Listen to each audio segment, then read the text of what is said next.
பூத்தவளே ஆதிபராசக்தி, நாடி வரும் இதயமெல்லாம் நலம் புரியும் சக்தி.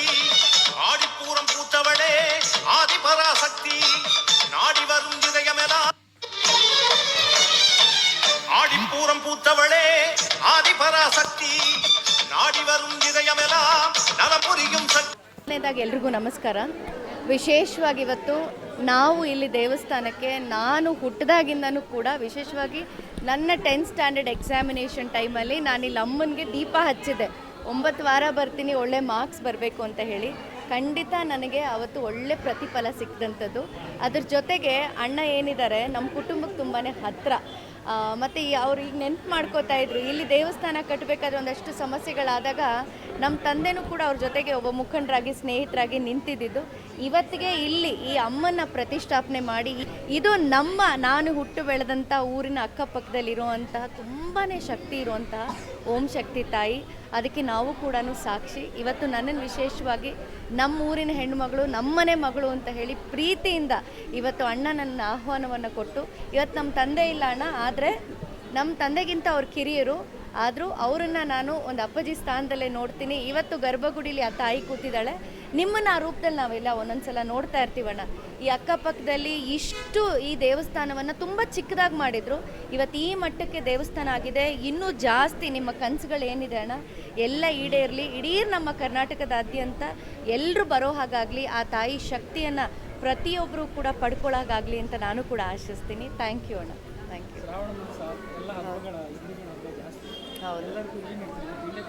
ಹೌದು ನೀವು ನನ್ನ ಉಡುಗೆ ನೋಡಿದ್ರೇ ಹೇಳ್ಬೋದು. ಎಲ್ಲ ನಮ್ಮ ಸರ್ಕಾರಿ ಶಾಲೆಗಳಿಗೂ ಹೋಗಿ, ಇವತ್ತು ವಿಶೇಷವಾಗಿ ಸ್ವತಂತ್ರ ದಿನಾಚರಣೆ ಆಗಿರೋದ್ರಿಂದ ಎಲ್ಲ ನಮ್ಮ ಸರ್ಕಾರಿ ಶಾಲೆ ಮಕ್ಕಳ ಜೊತೆಗೆ ನಾನು ಹೋಗಿ ಅವತ್ತೇ ಅಂದರೆ ಈ ಕಾರ್ಯಕ್ರಮಗಳನ್ನು ಅವ್ರ ಜೊತೆ ಮಾಡುವಂಥದ್ದು. ಅಲ್ಲಿ ನನ್ನ ಕಾರ್ಯಕ್ರಮಗಳನ್ನ ಮುಗಿಸಿ ಅದಾದಮೇಲೆ ತಾಯಿ ಆಶೀರ್ವಾದವನ್ನು ಪಡ್ಕೊಳ್ಳೋಣ ಅಂತೇಳಿ. ಅದರಲ್ಲೂ ನನ್ನನ್ನು ವಿಶೇಷವಾಗಿ ಬಿಗ್ ಬಾಸ್ ಮನೆಯಿಂದ ಬಂದಮೇಲೆ ನನ್ನನ್ನು ಅಷ್ಟು ಪ್ರೀತಿಯಿಂದ ಎಲ್ಲೋ ದಾರಿಲಿ ಹೋಗ್ಬೇಕಾದ್ರೆ ಅಣ್ಣ ನನ್ನ ಕೈ ಅಡ್ಡ ಹಾಕಿ ಗಾಡಿ ಕೆಳಗಡೆ ಇಳಿಸಿ ನನ್ನನ್ನು ಅಷ್ಟು ಪ್ರೀತಿಯಿಂದ ಮಾತಾಡಿಸಿ, ನಮ್ಮನೆ ಮಗಳ ಮನೆಯ ತಾಯಿ ಶಕ್ತಿ ನೀನು ಯಾವಾಗಲೂ ಇರುತ್ತೆ ಅಂತ ಹೇಳಿದರು. ಇವತ್ತು ಅದಾಗಬಾರ್ದು. ಅವರ ಸಂಪರ್ಕ ನಮ್ಮ ಸಂಪರ್ಕ ಇನ್ನು ಅದಕ್ಕಿಂತ ಮೀರಿದ್ದು. ಹಾಗಾಗಿ ದೇವಸ್ಥಾನಕ್ಕೆ ಬಂದು ಅಮ್ಮನ ಆಶೀರ್ವಾದವನ್ನು ಪಡ್ಕೊಳ್ಳೋಣ ಅಂತೇಳಿ ಇವತ್ತು ನಾನು ಬಂದಿರೋದು. ಈ ಜನವರಿ 15ನೇ ತಾರೀಕು ಈ ವರ್ಷ ಅಲ್ಲ, 43 ವರ್ಷಗಳ ಕಾಲ ಇದೇ ಥರ ಅಮ್ಮನ್ನ ಈ ಜನವರಿ 15ನೇ ತಾರೀಕಿಗೆ ಅಮ್ಮನ್ನ ಪ್ರತಿಷ್ಠಾಪನೆ ಮಾಡಿದ್ದು. ಸ್ವತಂತ್ರ ಯಾವ ಥರ ಬಂತು ನಮ್ಮ ಈ ಇಂಡಿಯಾಗೆ, ಅದೇ ಥರನೇ ಈ ಅಮ್ಮನಿಗೂ ಸ್ವತಂತ್ರ ಬಂದಿದ್ದು ಆವತ್ತು ಆಗಸ್ಟ್ 15ನೇ ತಾರೀಕು. ಆದ ಕಾರಣ ಈ ಆಗಸ್ಟ್ 15ನೇ ತಾರೀಕು ಎಲ್ಲರಿಗೂ ಸ್ವತಂತ್ರ ಸಿಗಬೇಕು ಅಂದರೆ ದೇವ್ರ ಹೋದಾಗ ನಮಗೇನೋ ಒಂದು ಸ್ವತಂತ್ರ ಸಿಕ್ತು, ನಮಗೇನೋ ಒಂದು ಸಂತೋಷ ಸಿಕ್ತು ಅಂತ ಹೇಳ್ತಾರೆ. ಅದಕ್ಕೋಸ್ಕರ ಆಗಸ್ಟ್ 15ನೇ ತಾರೀಕು ಹಾಲಭಿಷೇಕ.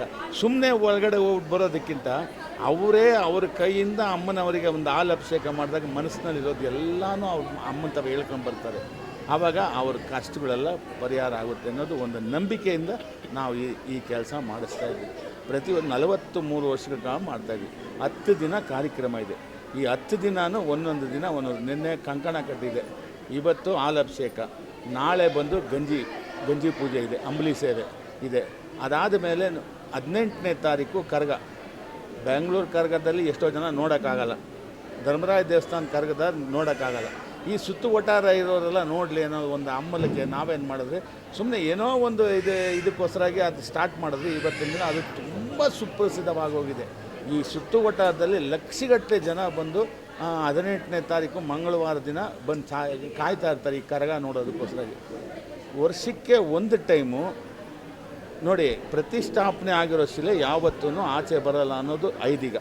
ಯಾಕೆಂದರೆ ಅದನ್ನು ಸಿಮೆಂಟ್ ಹಾಕಿ, ಐಂಪೊರ್ಳು ಹಾಕಿ, ಅದನ್ನು ಬಂದೋಬಸ್ತ್ ಮಾಡೋದಕ್ಕೋಸ್ಕರನೇ ಅದೆಲ್ಲ ಹಾಕಿ ಅಮ್ಮನ್ನ ಇಲ್ಲಿ ಕಟ್ಟಾಕ್ಬಿಡ್ತಾರೆ. ಈ ಕರಗದ ರೂಪದಲ್ಲಿ ಅಮ್ಮ ಆಚೆ ಬರುತ್ತೆ. ವರ್ಷಕ್ಕೆ ಒಂದು ಟೈಮ್ ಮಾತ್ರ ಈ ಕರಗ ಎತ್ತೋ ಟೈಮಲ್ಲಿ ತಾಯಿಯ ಮರುರೂಪನೇ ನಾವು ಆಚೆ ಬರ್ತೇವೆ ಅಂತ ನಮ್ಮ ಮನಸ್ಸಿಗೆ. ಬೇರೆಯವ್ರಿಗೆ ನಮಗೆ ಗೊತ್ತಿಲ್ಲ, ಅವರವರು ಮನಸ್ಸಿನಲ್ಲಿ ಏನಿದೆ. ಆದರೆ ನಮ್ಮ ಭಾವನೆ ಏನಂದರೆ, ತಾಯಿ ಕರಗದಲ್ಲಿ ಆ ತಾಯೇ ಆಚೆ ಬರುತ್ತೆ. ಆ ತಾಯಿನ ಯಾರು ಏನು ಕೇಳ್ಕೊಂಡ್ರೂ ಕೊಡುವಂಥ ಶಕ್ತಿ ಆ ಅಮ್ಮ ಇರುತ್ತೆ. ಧರ್ಮರಾಯ ದೇವಸ್ಥಾನದಲ್ಲಿ ಸುಮಾರು ಕೋಟಿಗಟ್ಟಲೆ ಜನಗಳು ಆಗಿದ್ರೇನು, ಆದರೆ ಎದುರಿನಲ್ಲಿ ನೋಡೋಕ್ಕಾಗಲ್ಲ. ಇಲ್ಲಿ ಬಂದು ಆ ಕರಗನ ಎದುರಿನಲ್ಲಿ ನೋಡುವಂಥ ಪುಣ್ಯ ಸಿಗುತ್ತೆ. ಆದ ಕಾರಣ ಇಲ್ಲಿ ನಾವು ಪ್ರತಿ ವರ್ಷ ಕರಗನೂ ಮಾಡ್ತಾಯಿದ್ವಿ. ಅದೇ ರೀತಿ ಶಿರ್ಡಿ ಸಾಯಿಬಾಬಾ ಪ್ರತಿಷ್ಠಾಪನೆ ಮಾಡಿದ್ರಿ. ಅದರದ್ದು ಹೋಮ ಗುರುವಾರದ ದಿನ ಇಟ್ಕೊಂಡಿದ್ದೀರಿ. ತಿರ್ಗಾ 23ನೇ ತಾರೀಕು ರಥೋತ್ಸವ ಇದೆ. ಬೆಂಗಳೂರು ನಗರದ ಒಳಗಡೆ 63 ಅಡಿ ರಥೋತ್ಸವ ಎಲ್ಲಿ ಮಾಡಿಲ್ಲ, ಮಾಡೋಕ್ಕಾಗಲ್ಲ. ಅದೇ ಕರಗ ಮಾಡಿಸ್ತಾ ಇದ್ದೀರಿ, ಗಂಜಿ ಪೂಜೆ ಮಾಡಿಸ್ತಾ ಇದ್ದೀರಿ, ಹಾಲಭಿಷೇಕ 10 ದಿನ, ಪ್ರತಿ ವರ್ಷ 10 ದಿನ ಕಾರ್ಯಕ್ರಮ ಮಾಡಿ ನಡೆಸ್ಕೊಂಬಂದಿದ್ದೀರಿ. ಆದರೆ ಒಂದೇ ಒಂದು ಕೃತಜ್ಞತೆ ದೇವ್ರಿಗೆ ಹೇಳಬೇಕು ಅನ್ನೋದಿದ್ದಾರೆ. ನೋಡಿ, ಎಲ್ಲೇ ಒಂದು ರಾಜಗೋಪುರದಲ್ಲಿ ಕುಂಭಾಭಿಷೇಕ ಮಾಡಿದ್ರೆ 10 ವರ್ಷ, 5 ವರ್ಷ, 3 ವರ್ಷ, 2 ವರ್ಷ ಮಾಡ್ದೇ ರಾಜಗೋಪುರ ಕಟ್ಟೋ ಟೈಮಲ್ಲಿ ಎಷ್ಟೋ ಜನ ಇದಾಗಿರೋದು ನೋಡಿದ್ದೀವಿ. ಆದರೆ 43 ವರ್ಷವೂ ನಮ್ಮ ಕೈನಲ್ಲಿ ಅಮ್ಮನವರ ವಾರ್ಷಿಕೋತ್ಸವ ಮಾಡಿಸ್ಕೊಂಡೈತಲ್ಲ, ಆ ತಾಯಿಗೆ ನಾವು ಎಷ್ಟು ಕೃತಜ್ಞತೆ ಸಲ್ಲಿಸಿದ್ರೆ ಸಾಲಲ್ಲ. ಭಕ್ತ ಮಹಾಶಯರೇ, ಇಂದು 80ನೇ ಸ್ವಾತಂತ್ರ್ಯ ದಿನಾಚರಣೆಯ ಹಾರ್ದಿಕ ಶುಭಾಶಯಗಳು ಪ್ರಪ್ರಥಮವಾಗಿ. ಅದೇ ರೀತಿ ನಮ್ಮ ಪವಿತ್ರ ಭೂಮಿ ಭಾರತ, ಇದು ಆಧ್ಯಾತ್ಮಿಕತೆಯ ನಂಬಿಕೆಯ ನಾಡು. ಇಂತಹ ಪುಣ್ಯಭೂಮಿಯಲ್ಲಿ ಅನೇಕ ಸಂತರು, ಶರಣರು, ದಾರ್ಶನಿಕರು, ತತ್ವಜ್ಞಾನಿಗಳು, ಮಹಾನ್ ಯೋಗಿಗಳು, ತಪಸ್ವಿಗಳು ಆಗಿ ಹೋಗಿದ್ದಾರೆ. ಈ ನಮ್ಮ ಕನ್ನಡ ನಾಡು ಕಲೆ, ಸಾಹಿತ್ಯ, ಸಂಗೀತ, ನೃತ್ಯ, ನಾಟಕ, ಶಿಲ್ಪ, ಜಾನಪದ ಎಲ್ಲದರಿಂದಲೂ ಶೋಭಿತವಾಗಿ, ಹಾಗೆಯೇ ಪುಣ್ಯಕ್ಷೇತ್ರಗಳು, ಭಕ್ತಿಯ ತಾಣಗಳು ಕೂಡ ನೆಲೆಯಾಗಿವೆ. ನಮ್ಮ ನಾಡಪ್ರಭು ಕೆಂಪೇಗೌಡರಿಂದ ನಿರ್ಮಾಣವಾದಂತಹ ಬೆಂಗಳೂರು ನಗರ ಇಂದು ಪೂರ್ವ ಬಡಾವಣೆಯಲ್ಲಿ, ಜೀವನ್ ಭೀಮಾ ನಗರದ ಈ ಪ್ರತಿಷ್ಠಿತ ಬಡಾವಣೆಯಲ್ಲಿ ಆದಿಪರಾಶಕ್ತಿ ದೇವಿಯನ್ನು ಪ್ರತಿಷ್ಠಾಪನೆ ಮಾಡಿ ಪ್ರತಿ ವರ್ಷ ವೈವಿಧ್ಯಮಯವಾದಂತಹ ಪೂಜೆಗಳನ್ನು ನಡೆಸ್ಕೊಂಡು ಬರ್ತಾ ಇದ್ದಾರೆ. ಅದೇ ರೀತಿ ಇಂದು ದೇವಿಗೆ 8,001 ಲೀಟರ್ ಅಭಿಷೇಕ. ಭಕ್ತ ಮತ್ತು ಭಗವಂತನ ಒಂದು ಅನುಸಂಧಾನ ಬಹಳ ದೂರವಾದದ್ದು. ಇಲ್ಲಿ ನಾವು ನೇರವಾಗಿ ಆ ದೇವಿಯ ಸನ್ನಿಧಿಯಲ್ಲಿ ಹೋಗಿ ಆ ಹಾಲಿನ ಅಭಿಷೇಕವನ್ನು ಮಾಡಿ ನಮ್ಮ ಮನಸ್ಸಿನ ಭಾವನೆಗಳನ್ನು, ನೋವುಗಳನ್ನು, ಕಷ್ಟ ಕಾರ್ಪಣ್ಯಗಳನ್ನು ದೇವಿಯಲ್ಲಿ ನಿವೇದನೆ ಮಾಡಿಕೊಂಡು ಭಗವಂತನಲ್ಲಿ ನಾನು ಸಮರ್ಪಣೆ ಮಾಡಿದೆ ಎನ್ನುವ ನೇರವಾದ ಮನಸ್ಸಿನ ಹಗುರ ಮಾಡಿಕೊಂಡು ಭಕ್ತರು ಬರ್ತಾರೆ. ಬೇಡಿಕೆ, ನಂಬಿಕೆ ಈಡೇರೋದು ಅವರವರ ಇದಕ್ಕೆ ಬಿಟ್ಟಿದ್ದು. ಹಾಗಾಗಿ ಈ ಭಾಗದಲ್ಲಿ ಬಹಳ ವಿಜೃಂಭಣೆಯಿಂದ ನಡೆಯುತ್ತೆ. ಪ್ರತಿ ದಿವಸ ಒಂದೊಂದು ಕಾರ್ಯಕ್ರಮ ಇರುತ್ತೆ. ಮತ್ತು ಈಗಾಗಲೇ ಧರ್ಮಾಧಿಕಾರಿಗಳು ನಾರಾಯಣಪ್ಪನವರು ಹೇಳಿದ ಹಾಗೆ ಕರಗ ನಡೆಯುತ್ತದೆ, ಮತ್ತು ವಿಶೇಷವಾದ ರಥೋತ್ಸವ ಕೂಡ ನಡೆಯುತ್ತೆ. ಈ ಭಾಗದ ಅಸಂಖ್ಯಾತ ಭಕ್ತರು ಬಂದು ಭಾಗವಹಿಸ್ತಾರೆ. ಇಂಥ ಒಂದು ಪುಣ್ಯ ಕಾರ್ಯದಲ್ಲಿ ಈ ಒತ್ತಡದ ನಡುವೆಯೇ, ಈ ನಮ್ಮ ಟ್ರಾಫಿಕ್ ಜಾಮು ಏನು ನಾವು ಹೇಳ್ತೀವಿ, ಆಧುನಿಕವಾಗಿ ಏನೇ ಬೆಂಗಳೂರು IT BT ಆಗಿ ಬೆಳೆದಿದ್ರು ಕೂಡ ಈ ನಂಬಿಕೆ, ದೇವರು, ಧರ್ಮ ಅಂತ ಅನ್ನೋರು ಕೂಡ ಸಾಕಷ್ಟು ಜನ ಇದ್ದಾರೆ. ಬಂದು ದೇವಿಯ ಸನ್ನಿಧಿಯಲ್ಲಿ ತಮ್ಮ ಮನೋಭಿಲಾಷೆಯನ್ನು ಇಸ್ಕೊಂಡು ತಮ್ಮ ಕೈಂಕರ್ಯವನ್ನು, ಅನುಗ್ರಹವನ್ನು ಪಡಿತಾ ಇದ್ದಾರೆ. ಎಲ್ಲರಿಗೂ ಶುಭವಾಗಲಿ. ಧನ್ಯವಾದಗಳು. ಮತ್ತೊಮ್ಮೆ ಹಾರ್ದಿಕ ಶುಭಾಶಯಗಳು. ಧನ್ಯವಾದ.